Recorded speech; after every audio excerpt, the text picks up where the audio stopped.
El viento que bajaba de la Sierra Madre del Sur arrastraba más que polvo y hojas secas aquella tarde de agosto de 1752. Traía consigo el olor metálico de la sangre seca, el eco de gritos que nadie admite haber escuchado y el silencio pesado que se instalaba en la hacienda San Jerónimo cada vez que don Rodrigo de Aguirre y Mendoza cruzaba el patio principal con ese brillo particular en los ojos. Los esclavos que trabajaban en el ingenio azucarero bajaban la mirada cuando su figura robusta aparecía en el horizonte, sus botas de cuero español golpeando las piedras con un ritmo que todos habían aprendido a temer. No era un hombre alto, pero su presencia llenaba cada rincón de aquellas tierras que la corona lo había otorgado por servicios prestados en la pacificación de los pueblos zapotecas.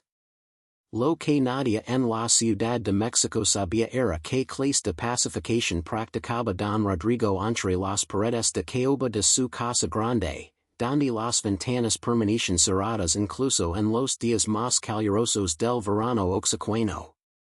Miguel Ángel llegó a la hacienda una mañana de marzo, encadenado junto a otros 17 hombres que habían sido capturados en las redadas que el viri ordenaba periódicamente para alimentar la mano de obra de las haciendas del sur. Tenía apenas 18 años, piel morena del color de la tierra mojada, ojos negros que aún conservaban algo de inocencia y una constitución delgada pero fibrosa que permitía resistencia para el trabajo en los canaverals.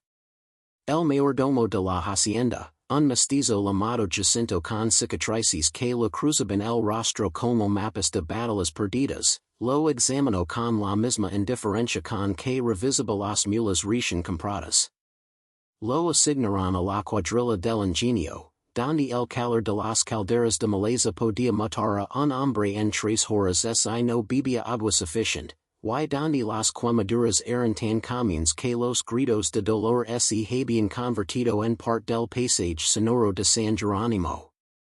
Miguel Ángel trabajó allí durante 2 meses antes de que don Rodrigo posara sus ojos sobre él por primera vez. Fue un domingo después de la misa obligatoria que el padre Bartolomé oficiaba en la capilla de la hacienda para cumplir con las ordenanzas veronales sobre la evangelización de los esclavos.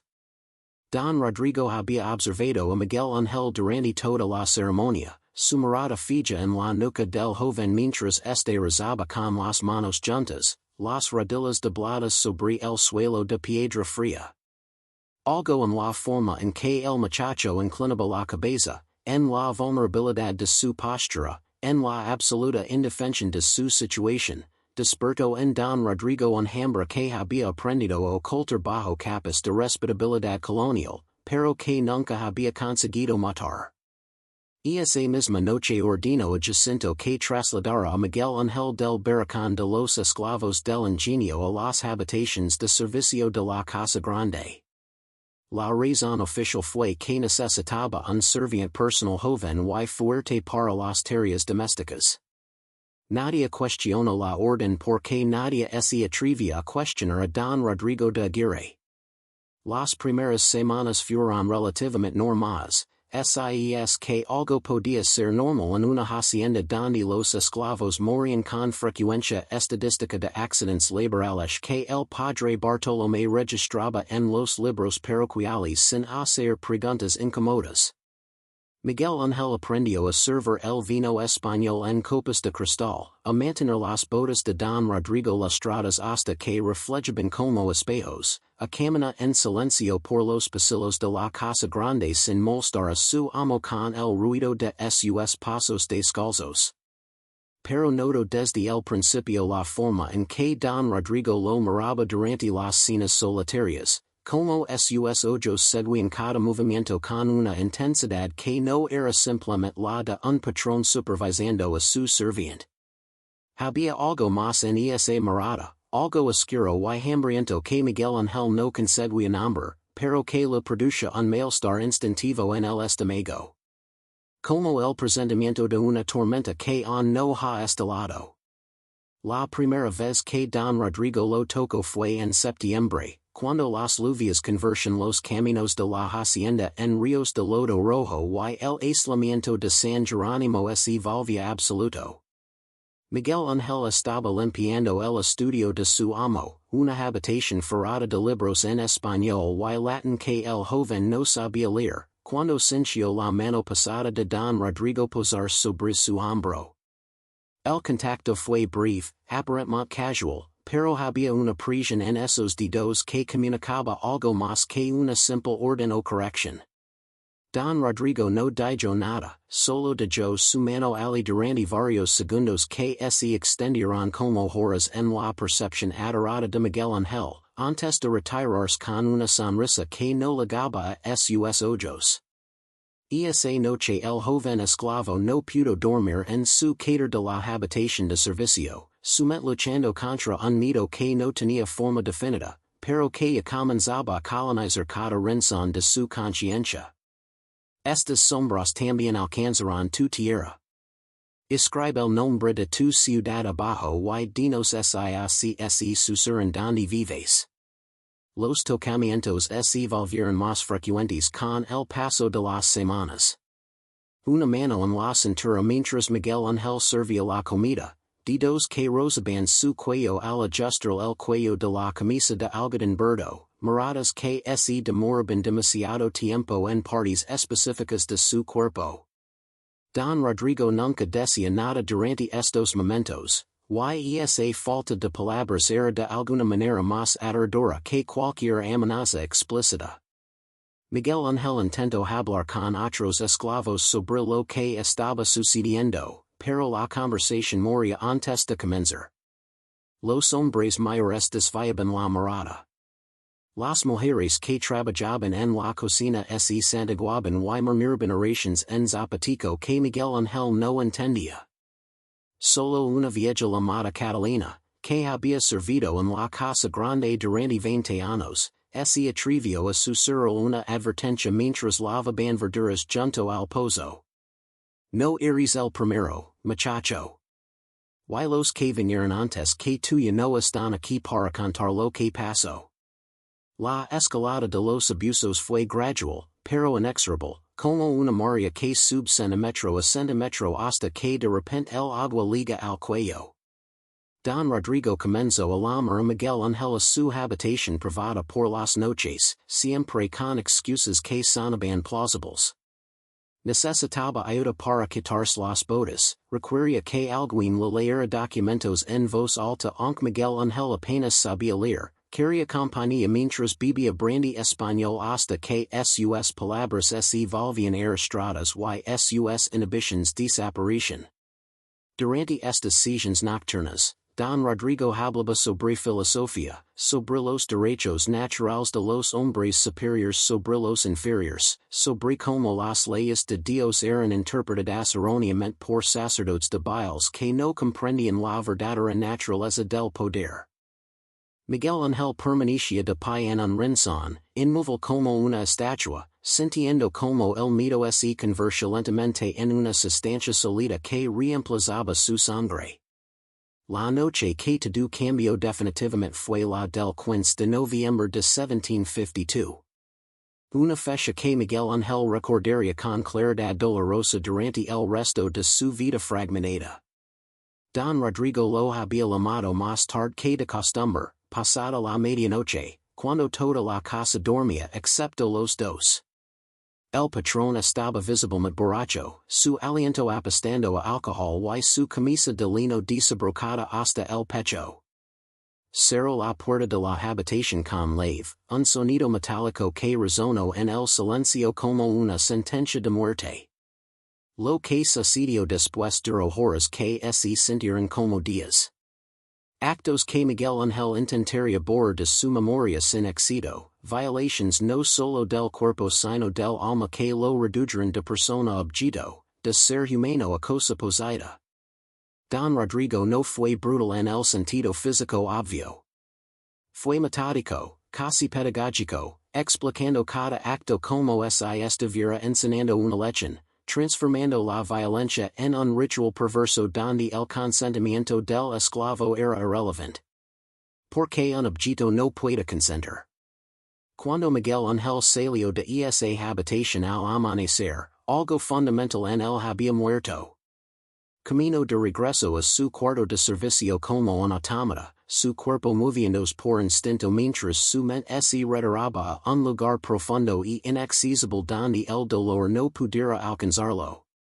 Se sentó en su cadáver y observó sus propias manos temblar sin poder controlarlas, preguntándose si podría alguna vez volver a sentirse limpio, si existía suficiente agua en todos los ríos de Oaxaca para lavar lo que había sucedido.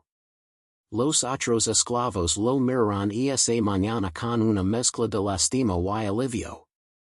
Lástima por lo que sabían que había sufrido, alivio de que el monstruo hubiera elegido a otro y no a ellos.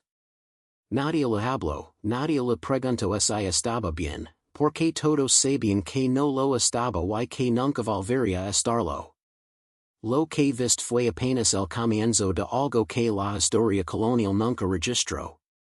Si quieres conocer hasta donde llegó la oscuridad de San Jerónimo, suscribid al canal y activa la campanita para seguir este relato que nadie se atrevió a documentar.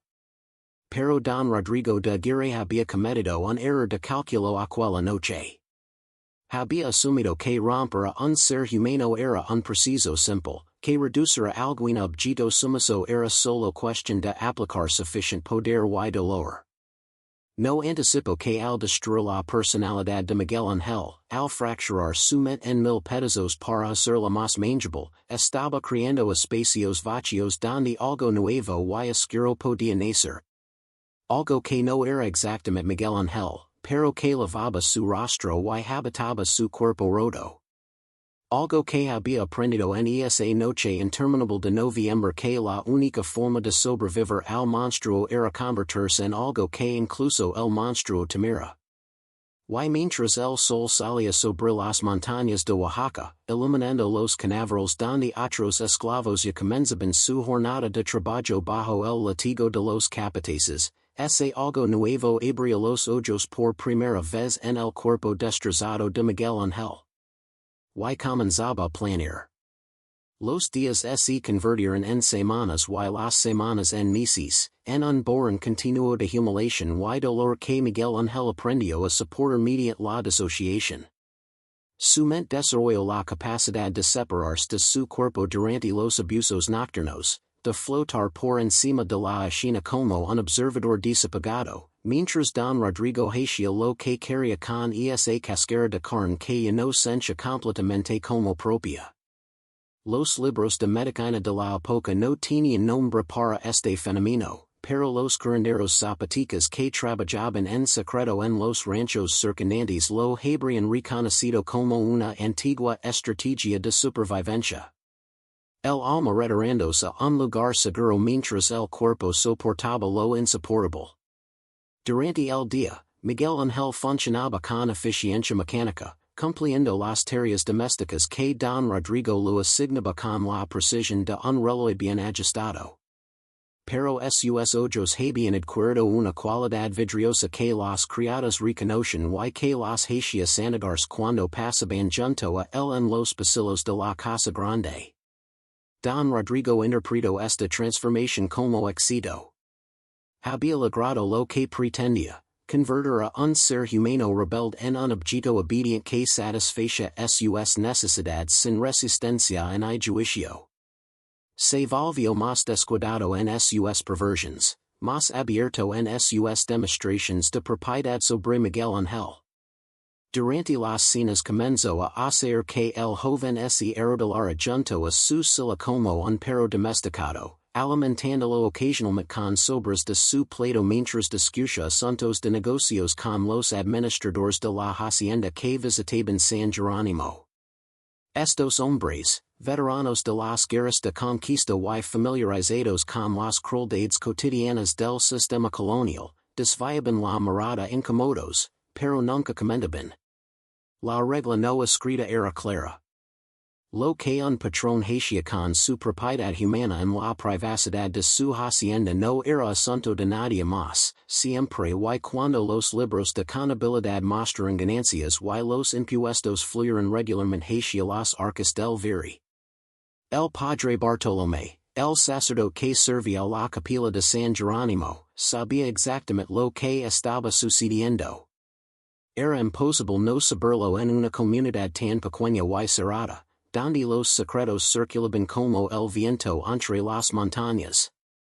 Había escuchado confesiones susurradas de criadas que habían visto cosas. Había notado la forma en que Miguel Ángel caminaba algunas mañanas con evidente dolor físico. Había observado la mirada posesiva de Don Rodrigo sobre su joven esclavo durante las misas dominicales. Pero el padre Bartolomé era un hombre pragmático que había aprendido durante sus 20 años en Nueva España que la supervivencia dependía de saber cuándo hablar y cuándo callar. Don Rodrigo era su principal benefactor, el hombre que financiaba las reparaciones de la capilla y garantizaba su estipendio mensual. Más importante aún, tenía conexiones en la Ciudad de México que podían destruir la carrera de un sacerdote con una carta bien colocada. Así que el padre Bartolomé oraba por el alma de Miguel Ángel durante sus misas privadas, pero nunca confrontó al patrón sobre sus pecados, convenciéndose a sí mismo de que algunos males eran demasiado grandes para que un hombre solitario los enfrentara. Para febrero de 1753, Miguel Ángel había dejado casi completamente de hablar. Respondía cuando se le preguntaba directamente, pero sus respuestas eran monosilábicas y pronunciadas con una voz tan baja que apenas se escuchaba. Los otros esclavos habían comenzado a tratarlo como a un fantasma, un recordatorio viviente de lo que les podía suceder si atraen la atención equivocada del patrón. Solo Catalina, la vieja cocinera zapoteca, mantenía algún contacto humano con él, deslizando ocasionalmente porciones extra de comida o remedios herbales para el dolor cuando nadie miraba. Fue ella quien notó primero el cambio sutil en los ojos de Miguel Ángel, algo nuevo que comenzaba a cristalizarse detrás de esa mirada vacía. No era esperanza exactamente, ni tampoco rabia en el sentido convencional. Era algo más frío y calculado. Una inteligencia paciente que observaba y esperaba su momento. Catalina había visto esa mirada antes, hacía muchos años, en los ojos de un esclavo que eventualmente había envenenado a su amo con semillas de racino molidas en su chocolate matutino. Le produjo un escalofrío de anticipación mezclada con miedo. Los abusos de Don Rodrigo se intensificaron a medida que su confianza crecía. Comenzó a invitar a otros hacendados de la región para cenas elaboradas donde Miguel Ángel era exhibido como parte del entretenimiento, obligado a servir desnudo mientras los invitados bebían y hacían comentarios sobre su físico como si estuvieran evaluando ganado. Algunos de estos hombres expresaban interés en alquilar al joven esclavo para sus propias haciendas, ofertas que Don Rodrigo rechazaba con orgullo posesivo, explicando que ciertos objetos preciosos no se prestaban. Durante una de estas veladas particularmente degradantes, uno de los invitados, un viejo capitán retirado llamado Don Fernando Salazar, observó en voz alta que Miguel Ángel tenía la mirada de los condenados. Esos hombres que había visto en campanas militares que habían sobrevivido a torturas tan extremas que algo en ellos se había roto permanentemente. Don Rodrigo se rió de la observación, demasiado borracho y arrogante para reconocer la advertencia implícita en las palabras del viejo soldado. Lo que ninguno de estos hombres comprendía era que Miguel Ángel había desarrollado una estrategia de supervivencia que iba más allá de la simple disociación. Había comenzado a estudiar meticulosamente a Don Rodrigo durante sus interacciones, memorizando sus patrones de comportamiento, sus debilidades, sus miedos ocultos que ocasionalmente emergen durante las barracadas nocturnas. Aprendió que el patrón temía la vejez y la impotencia, que sufría de dolores articulares que empeoraban con la humedad, que dependía de ciertas rutinas obsesivas para mantener su sentido de control. Miguel Ángel almacenaba cada fragmento de información como un arma potencial, aunque todavía no sabía exactamente cómo usarlas. Su mente rota había creado compartimentos. Uno que sufría pasivamente durante los abusos, otro que observaba fríamente y planeaba, y un tercero que existía en un estado de espera constante, preparándose para un momento que sentia aproximarse como una tormenta en el horizonte. En abril, otro esclavo joven llamado Tomás fue transferido del ingenio a la casa grande. Tenía 16 años, constitución delgada y ojos que todavía mostraban algo de inocencia. El mismo perfil que había traído inicialmente a Don Rodrigo hacia Miguel Ángel. El patrón comenzó a prestar atención al recién legado durante las comidas, haciendo comentarios sobre su apariencia, ordenando que se quedara después del servicio para tareas adicionales. Miguel Ángel observó estos desarrollos con una mezcla de sentimientos que no podía desentrañar completamente. Alivio de que la atención de Don Rodrigo se desviara hacia otra víctima. Culpa anticipada por el sufrimiento que sabía que Tomás experimentaría pronto. O algo más oscuro, un resentimiento primitivo de que su posición única, por horrible que fuera, estuviera siendo amenazada. La confusión emocional era abrumadora, evidencia de cuanto su sentido de identidad había sido distorsionado por meses de abuso sistemático. Una noche, después de que Don Rodrigo había bebido más de lo usual y se había quedado dormido en su cama, Miguel Ángel hizo algo que nunca había hecho antes. En lugar de regresar inmediatamente a su cuarto como siempre hacía, se quedó de pie junto a la cama, observando al hombre inconsciente. La luz de la luna entraba por la ventana, iluminando el rostro de Don Rodrigo, revelando las arrugas profundas alrededor de su boca, las manchas de edad en sus manos, la vulnerabilidad inherente del sueño. Habría sido tan fácil, pensó Miguel Ángel. Tomar una almohada y presionarla sobre ese rostro hasta que dejara de respirar. Nadie lo cuestionaría. Los esclavos no tenían agencia suficiente para ser considerados asesinos reales en el sistema legal colonial. Probablemente lo ejecutarían de todas formas, pero al menos Don Rodrigo estaría muerto. Pero algo lo detuvo.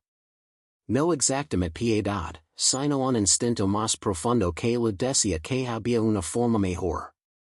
Una forma que no solo terminaría con la vida de Don Rodrigo, sino que destruiría todo lo que él valoraba antes de que muriera.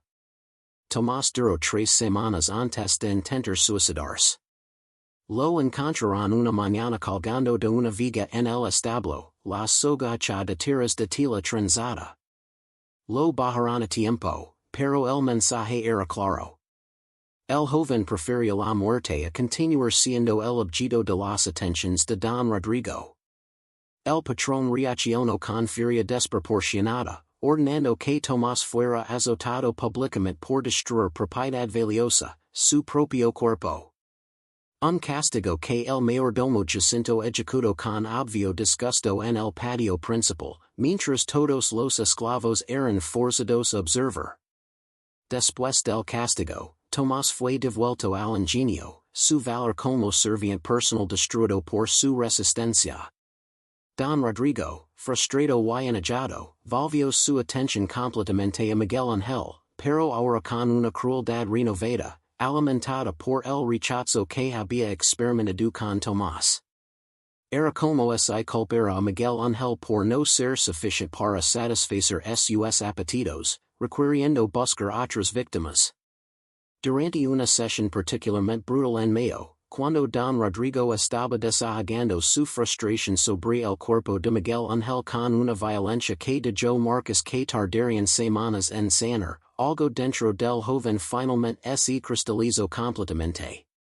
La parte el que todavía se aferraba a alguna esperanza de rescate, de justicia, de intervención divina, murió esa noche. Y fue reemplazada por algo mucho más frío y peligroso. Certeza absoluta. Certeza de que Don Rodrigo nunca pararía por voluntad propia. Certeza de que ninguna autoridad externa vendría a salvarlo. Certeza de que si quería que el horror terminara, tendría que terminarlo él mismo. Y mientras yacía en su cadáver más tarde esa noche, mirando el techo de madera en la oscuridad, Miguel Ángel comenzó a elaborar un plan que requeriría paciencia, precision y una voluntad de cruzar líneas que nunca había imaginado ser capaz de cruzar. Porque Don Rodrigo lo había enseñado algo fundamental durante estos meses de tortura, que los monstruos no nacen, se creen. Y él había creado uno que pronto aprendería a morder la mano que lo alimentaba. El verano de 1753 llegó a Oaxaca con un calor sofocante que convertía el aire en una sustancia espesa y difícil de respirar. En la hacienda San Jerónimo, el trabajo en el ingenio azucarero se volvió casi insoportable, con esclavos desmandos regularmente bajo el sol implacable mientras alimentaban las calderas que hervían la maleza. Tres hombres murieron en junio por insolación, sus cuerpos enterrados rápidamente en el cementerio sin nombre detrás de los barracones, antes de que la descomposición atrajera demasiadas moscas.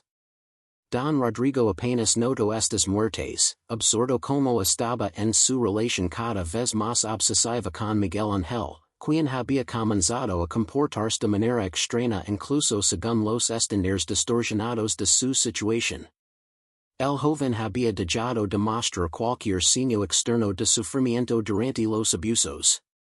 Su rostro convertido en una máscara perfectamente inexpresiva que no revelaba dolor, ni placer, ni miedo. Para Don Rodrigo, esto era el triunfo definitivo de su voluntad, la prueba de que había logrado crear el objeto perfecto. No reconoció la verdad más perturbadora, que Miguel Ángel había aprendido a convertirse en espejo, reflejando exactamente lo que el patrón quería ver, mientras algo muy diferente se gestaba bajo la superficie. Miguel Ángel había comenzado a robar pequeñas cosas. Al principio, una moneda de plata del escritorio de Don Rodrigo, un cuchillo de la cocina, una botella medio vacía del ladno del gabinete de medicinas del patrón.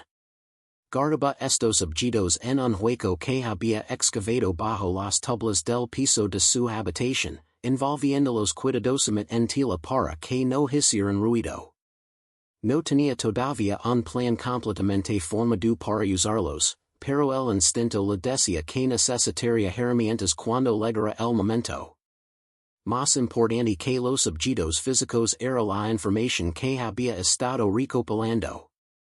Sabía ahora que Don Rodrigo sufría de ataques de gota que lo dejaban inmovilizado durante días, que bebía chocolate espeso todas las mañanas preparado por Catalina, que guardaba una pistola de duelo cargada en el cajón de su mesita de noche, pero que sus manos temblaban demasiado por las mañanas para apuntar con precisión.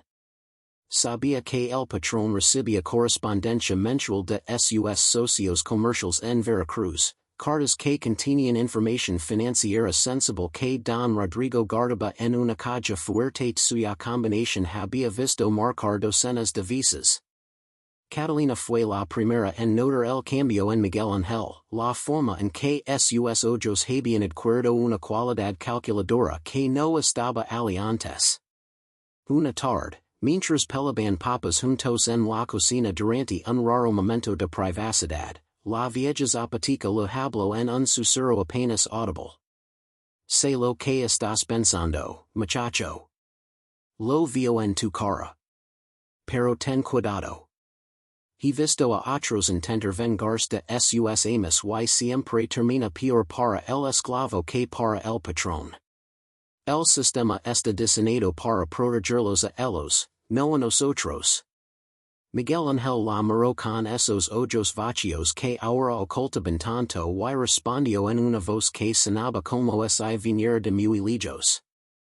Ya no me importa si termina mal para mí. Lo único que importa es que termine mal para él también. Catalina se sentiguó y no volvió a mencionar el tema, pero comenzó a incluir pequeñas ayudas en su rutina.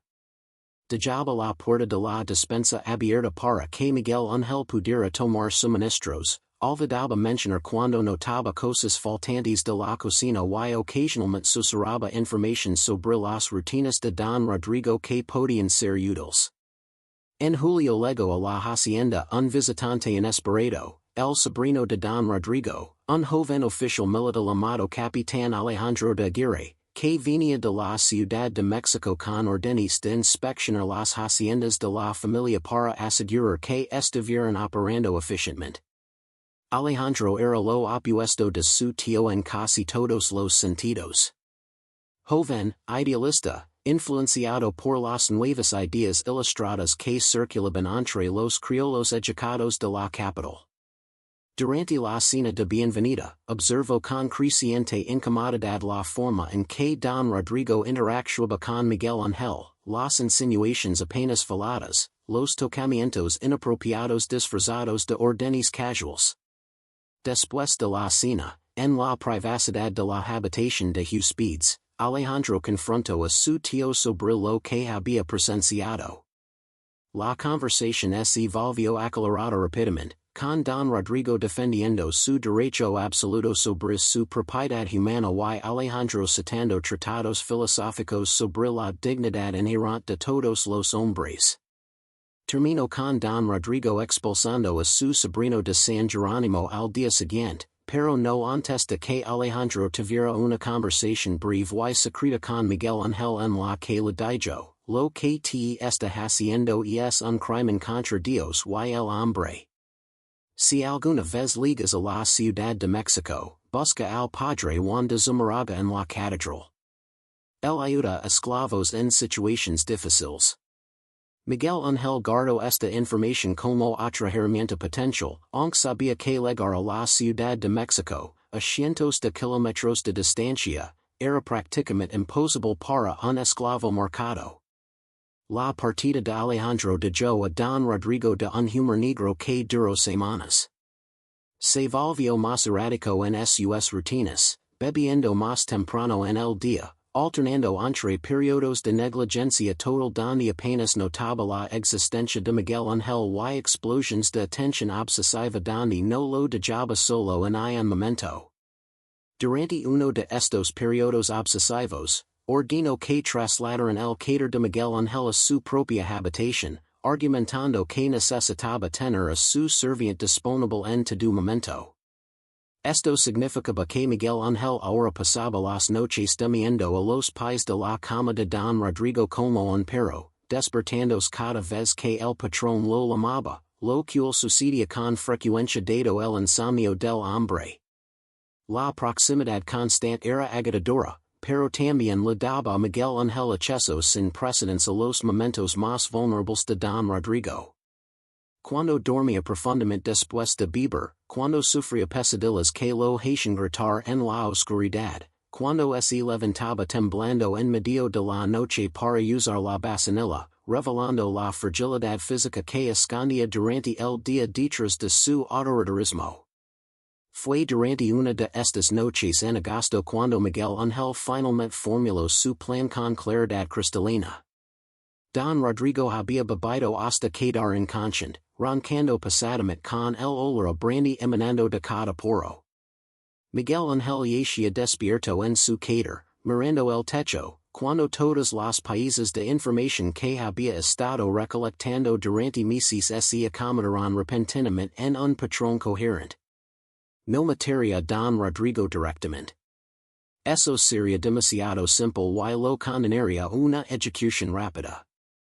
En cambio, destruía medicamente todo lo que el patrón valoraba, su reputación, su riqueza, sus conex.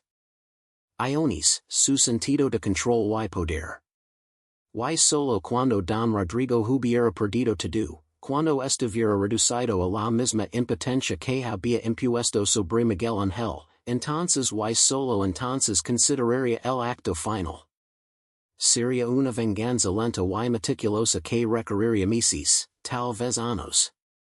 Pero Miguel Ángel tenía algo que don Rodrigo había inadvertidamente lo había dado, todo el tiempo del mundo y absolutamente nada que perder. El primer paso del plan se ejecutó en septiembre. Miguel Ángel había observado que don Rodrigo guardaba su correspondencia más sensible en la caja fuerte de su estudio, incluyendo documentos que probaban que estaba evadiendo impuestos vernales mediante un esquema complejo de contabilidad falsa.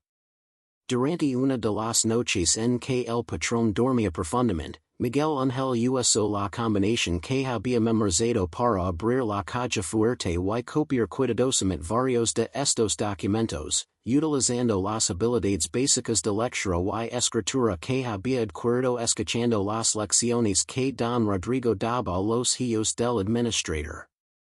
Las copias no eran perfectas, pero eran lo suficientemente buenas para ser reconocibles. Las escondió en su compartimento secreto bajo el piso, esperando el momento adecuado para usarlas. El acto de robar estos documentos le produjo a Miguel Ángel su primera sensación de poder genuino en casi un año. Una prueba de que todavía tenía agencia, que todavía podía actuar sobre el mundo en lugar de simplemente recibir pasivamente lo que le hacían. Pero el plan requería más que evidencia. Requería un aliado externo que pudiera usar esa evidencia. Miguel Ángel comenzó a cultivar una relación cuidadosa con uno de los arrieros que traían suministros a la hacienda mensualmente, un mestizo llamado Ricardo que parecía menos brutal que la mayoría de los hombres libres con los que Miguel Ángel había interactuado. Durante varias visitas, Miguel Ángel le ofrecía agua fresca cuando llegaba sediento del camino, lo ayudaba a descargar las mercancías más pesadas, le hacía pequeños favors que no llamaban demasiado la atención. Gradualmente, Ricardo comenzó a verlo como algo más que solo otro esclavo sin nombre. En octubre, Miguel Ángel se arriesgó. Después de verificar que estaban solos en el establo, le preguntó a Ricardo si conoce gente en Oaxaca de Juárez, la ciudad principal, que pudiera estar interesada en información sobre corrupción de hacendados. Ricardo lo miró con sorpresa y sospecha, pero había algo en los ojos del joven que lo hizo considerar la pregunta seriamente. Después de un largo silencio, respondió: conozco a un escribano que trabaja para el visitador real. Y es de los que toman en serio la investigación de fraude fiscal. ¿Por qué lo preguntas? Miguel Ángel lo explicó en términos vagos que podría tener acceso a documentos interesantes, sin revelar exactamente qué contenían o cómo los había obtenido. Ricardo aceptó servir como intermediario, aunque dejó claro que si esto le traía problemas, negaría toda conexión con Miguel Ángel. El segundo paso del plan era más psicológico. Miguel Ángel comenzó a alterar sutilmente el ambiente de don Rodrigo de formas diseñadas para aumentar su paranoia y ansiedad. Movía objetos pequeños en el estudio del patrón, solo lo suficiente para que don Rodrigo notara que algo estaba fuera de lugar, pero no pudiera estar seguro de si lo había movido él mismo durante una barbacoa. Diluía discretamente el brandy del patrón con agua, haciendo que necesitara beber más para lograr el mismo efecto, acelerando su dependencia del alcohol. Susurraba comentarios cuidadosamente elegidos que sembraban dudas sobre la lealtad de las personas en las que don Rodrigo confiaba. Escucha al mayordomo Jacinto hablando con los arrieros sobre los precios del azúcar. Parecía muy interesado en cuanto ganaba la hacienda este año. Nada de esto era suficientemente obvio para ser detectado como sabotaje deliberado, pero el efecto acumulativo era hacer que don Rodrigo se sintiera cada vez más inseguro, menos en control, más dependiente de Miguel Ángel como su único confidente verdadero. Era una inversión a largo plazo. Cuanto más don Rodrigo confiara en él, más devastadora sería la traición eventual. En noviembre cumplió un año desde la primera noche de abuso. Miguel Ángel marcó la fecha mentalmente, sin ceremonia ni emoción, simplemente reconociendo que había sobrevivido 365 días de lo que había estado seguro que lo mataría. Y esa noche, don Rodrigo estaba particularmente borracho y nostálgico, hablando sobre su juventud en España, sobre ambitions que nunca había realizado, sobre el vacío existencial que había intentado llenar con poder y perversión. Por primera vez, Miguel Ángel vio claramente la patología completa de su abusador, un hombre profundamente infeliz que intentaba sentirse vivo mediante el ejercicio de control absoluto sobre otros, suya única fuente de placer venía de la degradación de aquellos más vulnerables que él. Fue un momento de claridad terrible, porque comprender a Don Rodrigo no generaba compasión, sino solo la certeza de que hombres como él no cambiaban, no mejoraban, no merecían redención. Solo podían ser destruidos. Y Miguel Ángel se había convertido exactamente en el instrumento necesario para esa destrucción.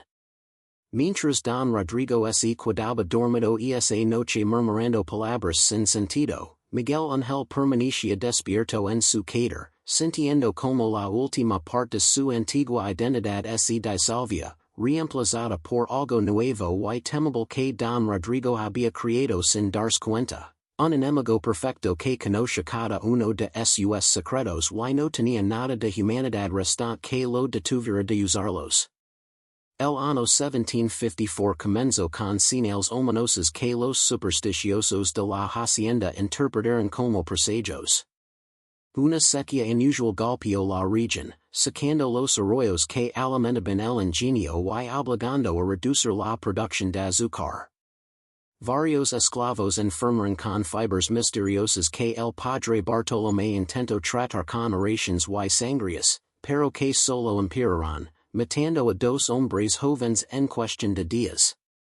Los precios del azúcar en Veracruz cayeron debido a una sobreproducción en las plantaciones caribeñas, afectando los márgenes de ganancia de Don Rodrigo justo cuando necesitaba fondos para pagar préstamos que había tomado para expandir sus operations. Pero nada de esto preocupaba al patrón tanto como la carta que recibió en febrero del visitador real en Oaxaca de Juárez, informando que habían recibido alegaciones anónimas de irregularidades fiscales en San Jerónimo y que enviarían inspectores para revisar sus libros contables en marzo.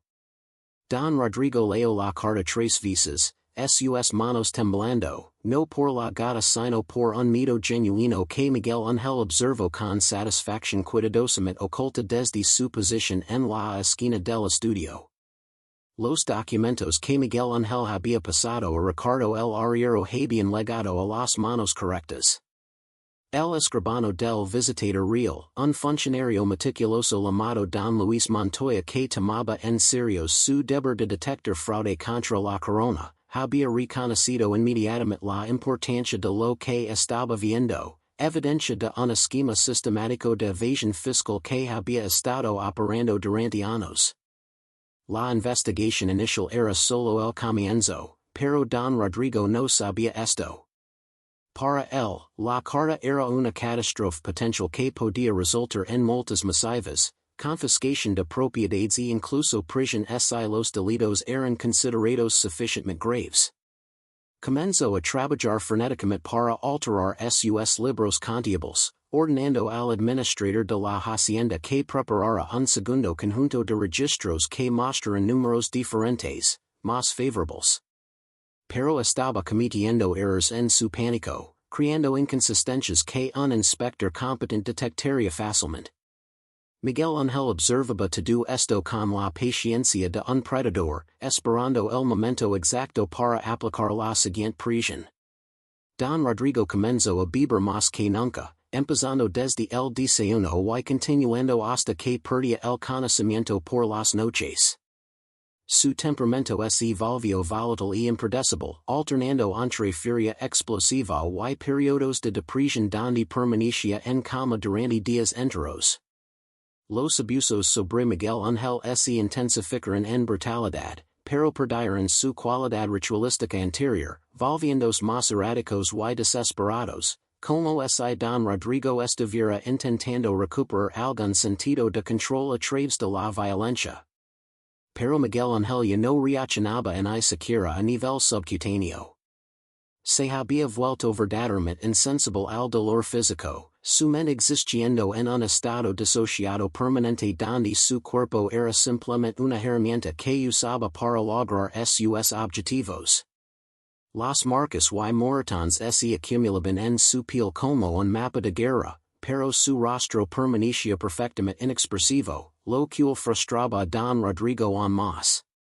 El patrón quería vermido, sumisión, reconocimiento de su poder. Pero lo único que recibía era una mirada vacía que reflejaba su propia monstruosidad de vuelta a él.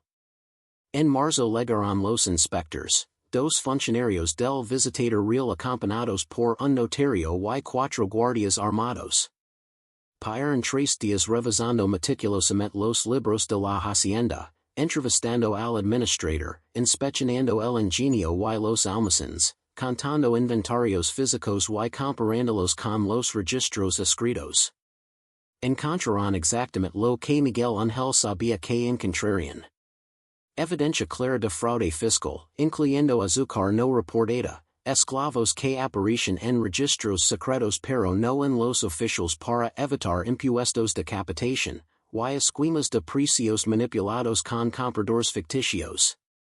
Don Rodrigo intentó explicar las discrepancias como errores contables honestos, ofreció sobornos validados, invocó sus connections en la Ciudad de México. Pero los inspectores eran profesionales que habían visto todos estos trucos antes. Partieron con copias de los documentos incriminatorios, informando a don Rodrigo que recibiría una citación formal para presentarse ante el visitador real en 2 meses para responder a los cargos.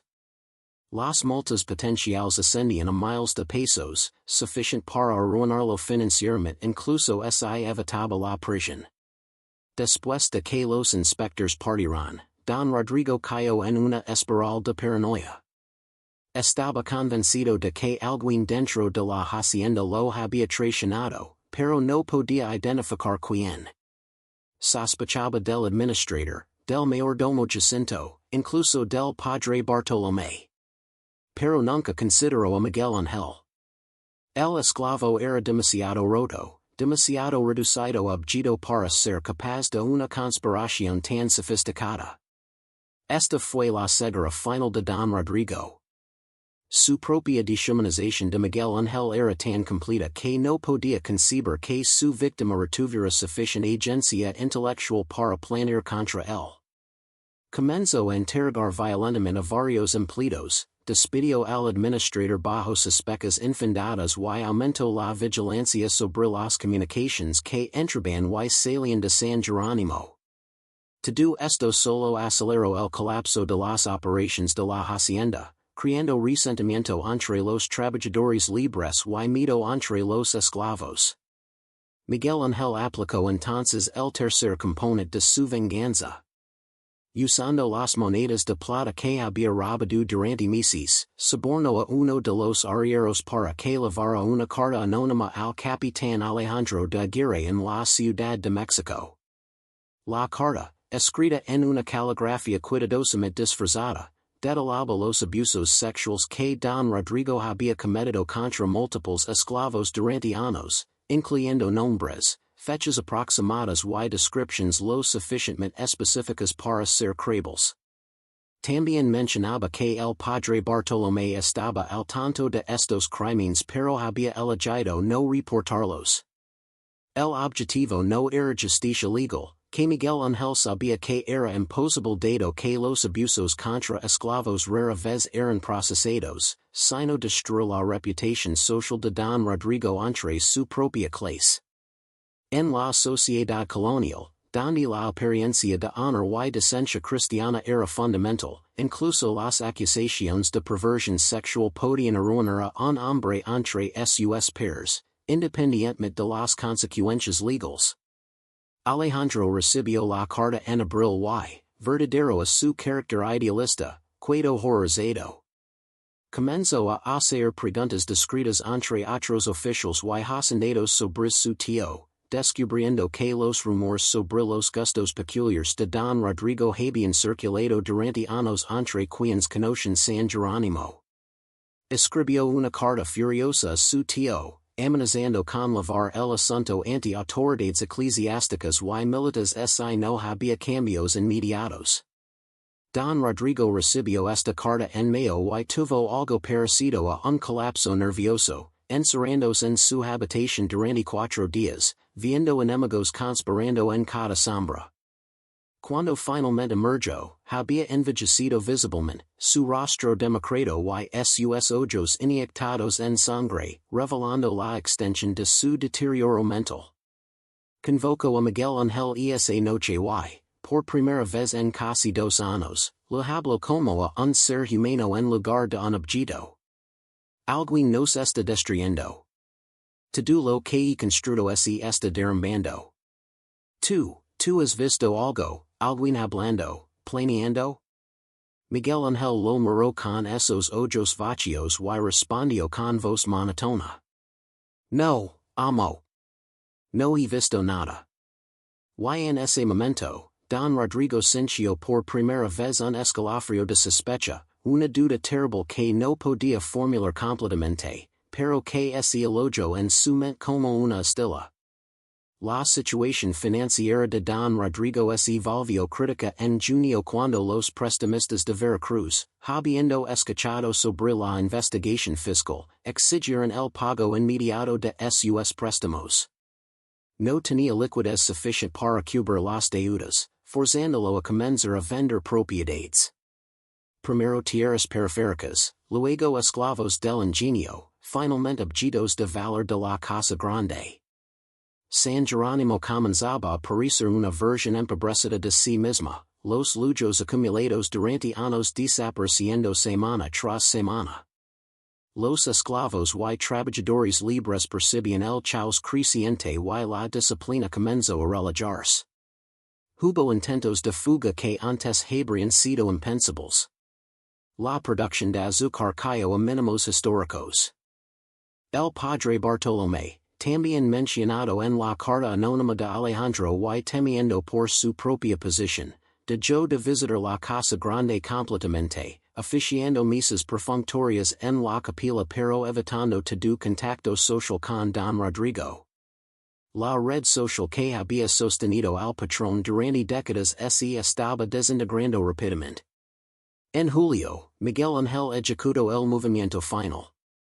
Una noche, cuando Don Rodrigo dormía en estupor alcohólico, tomó la pistola de duelo del cajón de la mesita de noche, junto con el resto del dinero que el patrón guardaba en la casa, y desapareció en la oscuridad. No intentó liberar a otros esclavos o causar daño físico adicional a Don Rodrigo. Simplemente se fue, caminando por las montañas durante 3 noches hasta llegar a un pueblo donde Ricardo el arriero lo recogió según plan previamente acordado y lo escondió entre los suministros de su carreta.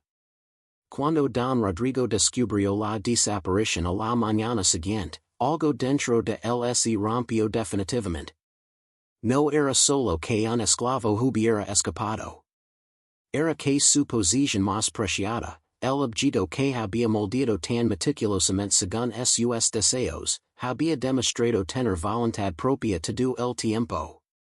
La traición no era solo práctica, sino existencial, destruyendo la narrativa que Don Rodrigo se había contado a sí mismo sobre su poder y control absolutos.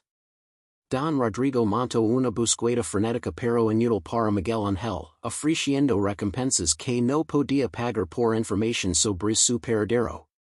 Pasó semanas obsesionado con la desaparición del esclavo, más que con sus problemas financieros o legales, como si recuperar Miguel Ángel pudiera de alguna manera restaurar el orden de su mundo.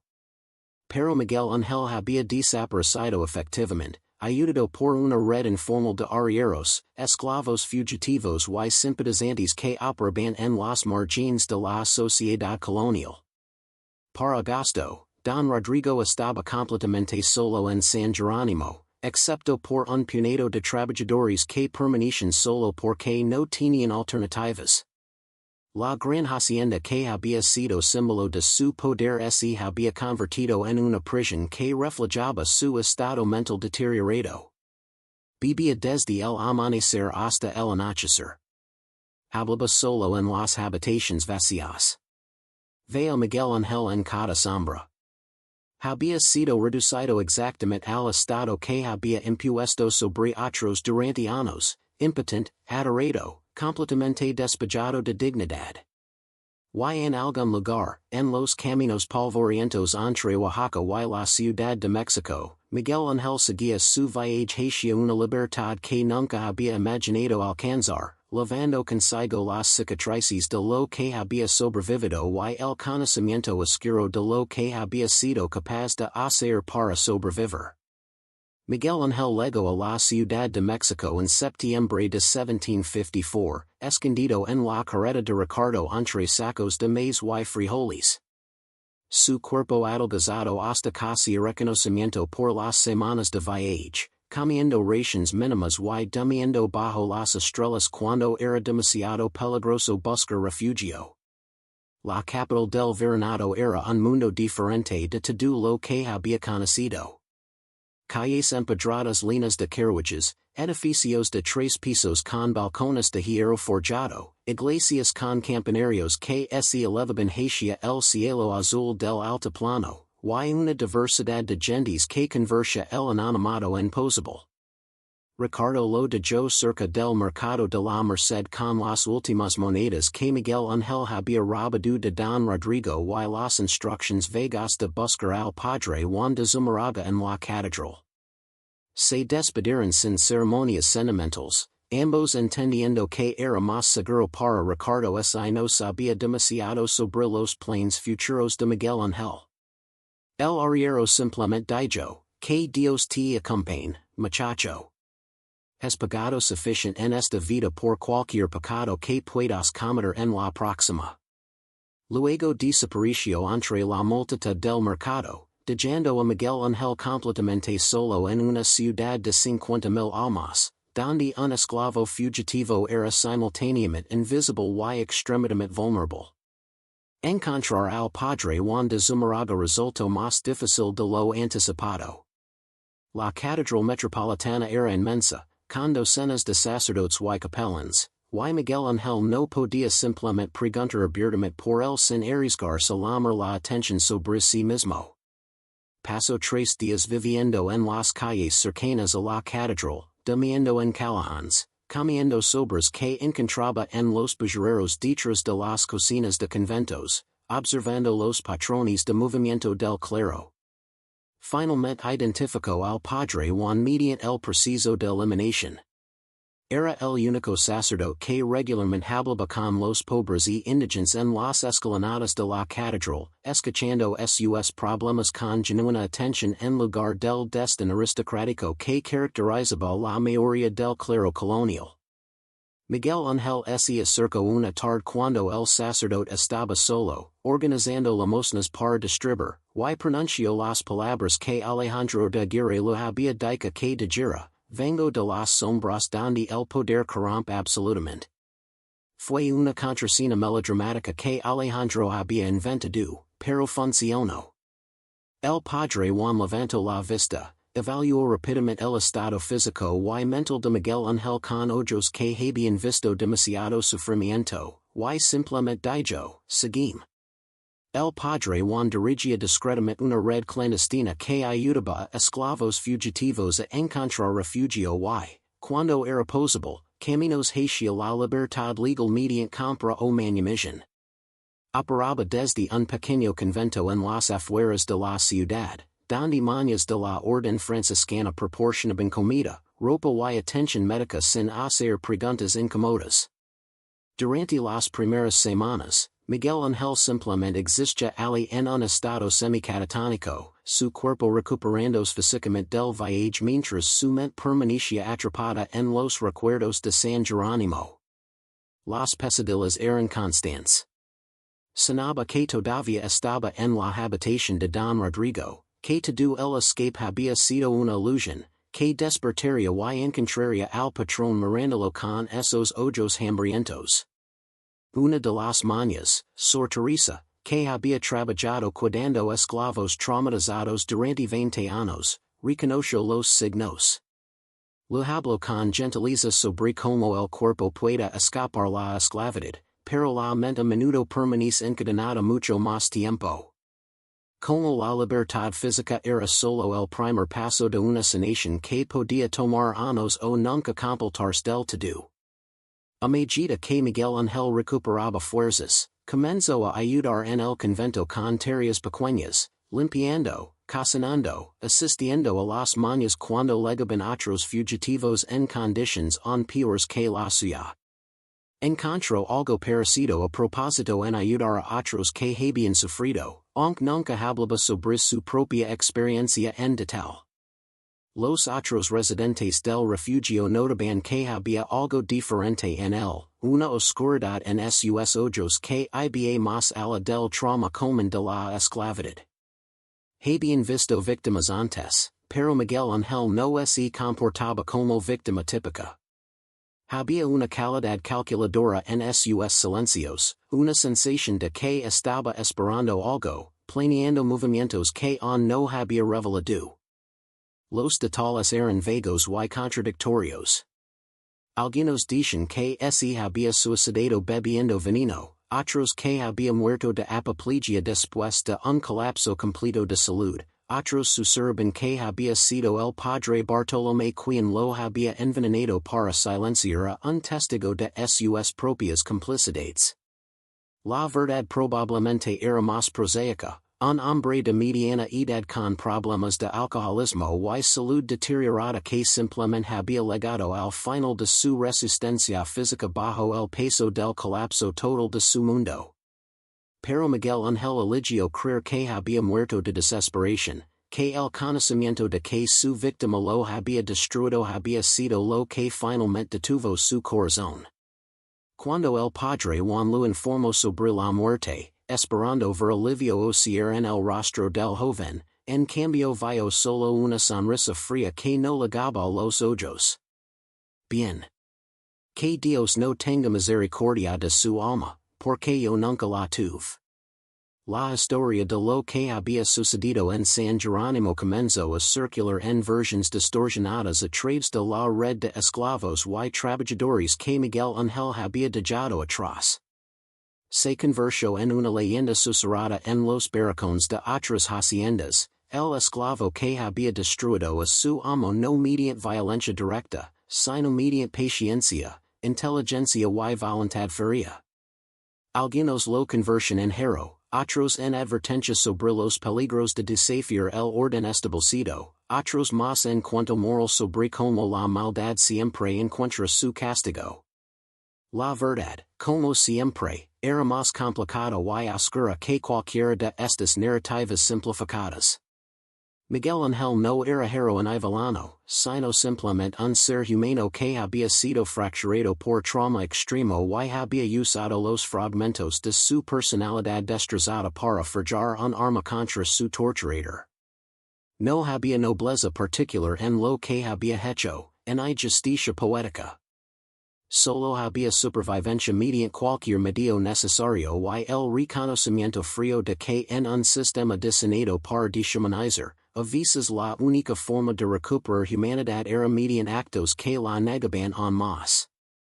Para 1755, el padre Juan había logrado negociar la manumission legal de Miguel Ángel mediante un mecanismo complejo que involucraba comprar retroactivamente su libertad utilizando fondos de benefactores anónimos. En realidad, el propio capitán Alejandro de Aguirre, quien sentía responsabilidad por no haber actuado más decisivamente contra su tío. Miguel Ángel era ahora legalmente libre, con papeles que lo identificaban como Miguel Ángel Hernández, liberto, que podía mostrar si era cuestionado por autoridades. Pero la libertad legal era una abstracción que no correspondía con su estado interno. Seguía teniendo pesadillas cada noche. Seguía incapaz de tolerar ser tocado incluso casualmente. Seguía sintiendo una rabia constante burbujeando bajo la superficie de su comportamiento comodú, buscando objetivos. El padre Juan le sugirió que considerara entrar en un monasterio, que la vida contemplativa podría ofrecer paz. Pero Miguel Ángel rechazó la idea. No quería paz. No estaba seguro de que mereciera paz. Lo que quería era propósito. Y eventualmente lo encontró en el trabajo más improbable, ayudando al padre Juan a documentar abusos en haciendas para presentar ante autoridades eclesiásticas y vecinales. Durante los siguientes 3 años, Miguel Ángel se convirtió en investigador informal de casos de crueldad extrema contra esclavos. Viajaba a haciendas donde había reports de abusos, hablaba con víctimas, recopilaba testimonios, ayudaba al padre Juan a construir casos que ocasionalmente, muy ocasionalmente, resultaban en interventions oficiales. No salvaba muchos. El sistema era demasiado grande y corrupto para eso. Pero salvaba algunos, y esos algunos le daban sufficient justification para seguir existiendo. Los esclavos que conocía durante estas investigations notaban algo familiar en sus ojos. Reconocían a alguien que entendía su sufrimiento no académicamente, sino visceralmente. Miguel Ángel nunca les contaba su propia historia completa, pero tampoco la negaba cuando hacían las inferencias obvias. Se había convertido en testimonio viviente de que la supervivencia era posible, incluso si la persona que sobrevivía era fundamentalmente diferente de quien había sido antes del trauma. En 1758, 4 años después de su escape de San Jerónimo, Miguel Ángel hizo un viaje final a Oaxaca. No fue a la hacienda misma, que ahora pertenecía a un nuevo propietario y operaba bajo administración diferente. En cambio, visitó el pequeño cementerio detrás de lo que habían sido los barracones de esclavos, donde los hombres que habían muerto bajo el régimen de Don Rodrigo estaban enterrados en tumbas sin marcas. Pasó una tarde allí sentado en el suelo polvoriento, pensando en los 5 esclavos jóvenes que los registros parroquiales listaban como muertos en circunstancias misteriosas antes de que Miguel Ángel llegara a San Jerónimo. Se preguntaba cuáles habían sido sus nombres reales, no los nombres de pila cristianos que les habían impuesto, sino los nombres que sus madres les habían dado. Se preguntaba qué historias se habían perdido con sus muertes. Se preguntaba si alguno de ellos había intentado resistir como él lo había hecho, o si simplemente habían sido destruidos demasiado rápido para desarrollar las estrategias de supervivencia que él había elaborado. No tenía respuestas, solo el peso de ser el que había sobrevivido cuando otros no lo habían hecho. Antes de partir de Oaxaca, Miguel Ángel hizo una última parada en la iglesia del pueblo, donde el padre Bartolomé, el sacerdote que había conocido los abusos pero había permanecido en silencio, oficiaba. El viejo cura estaba en el confesionario, y Miguel Ángel entró, no para confesar, sino para hablar. Le recordó al padre Bartolomé quién era. Observó como el reconocimiento y el miedo aparición en los ojos del sacerdote. Luego simplemente dijo, usted sabía. Sabía lo que él estaba haciendo, no solo a mí, sino a otros antes que yo. Y no hizo nada. No lo denunció ante autoridades porque él. 9:50 am. Sistema nunca lo castigaría adecuadamente. Pero quiero que sepa que yo sé, que Dios sabe, y que tendrá que vivir con eso hasta su último aliento. El padre Bartolomé intentó justificarse, hablar sobre las complejidades de la situación, los peligros de desafiar a hombres poderosos. Pero Miguel Ángel ya se estaba retirando del confesionario. No había venganza que tomar contra el sacerdote. Su cobardía y culpa eran castigo suficiente. Miguel Ángel había aprendido que a veces la justicia no era dramática ni satisfactoria, sino simplemente asegurarse de que los cómplices supieran que su complicidad había sido vista y nombrada. Miguel Ángel vivió hasta 1789, muriendo a la edad de 55 años de una fiebre que los médicos no pudieron identificar. Había pasado 35 años como hombre libre, trabajando con el padre Juan y luego continuando el trabajo solo después de que el sacerdote muriera en 1770. Nunca ese caso en formal relations íntimas. El dano que don Rodrigo había casado en su capacidad para confiar y conectar emocionalmente nunca sano completamente. Pero ayudó a docenas de esclavos a escapar situaciones de abuso extremo, documento cientos de casos de crueldad que sirvieron como evidencia en las raras ocasiones cuando autoridades estaban dispuestas a intervenir. Y convirtió en figura respetada en los círculos reformistas que comenzaban a cuestionar la moralidad de la esclavitud en las décadas previas a la independencia. Quienes lo conocieron en estos años posteriores lo describen como hombre de pocas palabras pero gran intensidad. Alguien que levaba una tristeza profunda en los ojos, pero que nunca se dejaba paralizar por ella. Había transformado su trauma personal en misión social, no porque creera que podía cambiar el sistema fundamentalmente, sino porque no hacer nada habría sido rendirse completamente a lo que don Rodrigo había intentado convertirlo. En su lecho de muerte, rodeado por mañas franciscanas que habían trabajado con él durante décadas, Miguel Ángel tuvo un momento de claridad final. Una de las mañas más jóvenes le preguntó si había encontrado alguna paz con lo que había sufrido, si había logrado perdonar. Él consideró la pregunta durante largo tiempo antes de responder con voz débil pero firme. No. Nunca perdón. Y creo que el perdón no era lo que necesitaba. Pero encontré propósito. Convertí mi dolor en algo que pudo proteger a otros de sufrir el mismo destino. No es paz, pero es suficient. Tuvo que ser suficient. Murió esa noche y fue enterrado en el cementerio del convento con una lápida simple que decía solo, Miguel Ángel Hernández, Liberto, 1734–1789. No mencionaba su historia, los años en San Jerónimo, la venganza meticulosa que había ejecutado, o el trabajo de décadas que había hecho después. Era solo un nombre y dos fechas, como las tumbas sin marcas en Oaxaca donde yacían los otros esclavos que don Rodrigo había destruido. Pero Miguel Ángel había logrado algo que ellos no pudieron, sobrevivir lo suficiente para contar su historia. Incluso la mayoría de esa historia permanecía sin documentar en registros oficiales, viviendo solo en las memorias susurradas de aquellos que habían conocido fragmentos de ella. La hacienda San Jerónimo operó bajo varios propietarios durante las décadas siguientes, cada administración intentando borrar la reputación oscura que el lugar había adquirido durante el tiempo de don Rodrigo.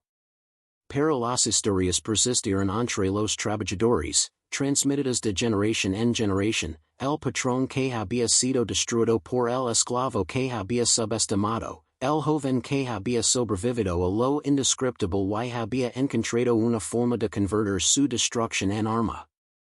Para la época de la Guerra de Independencia en 1810, la hacienda había sido abandonada. Sus edificios cayendo en ruinas que los lugareños habitaban después del anochecer.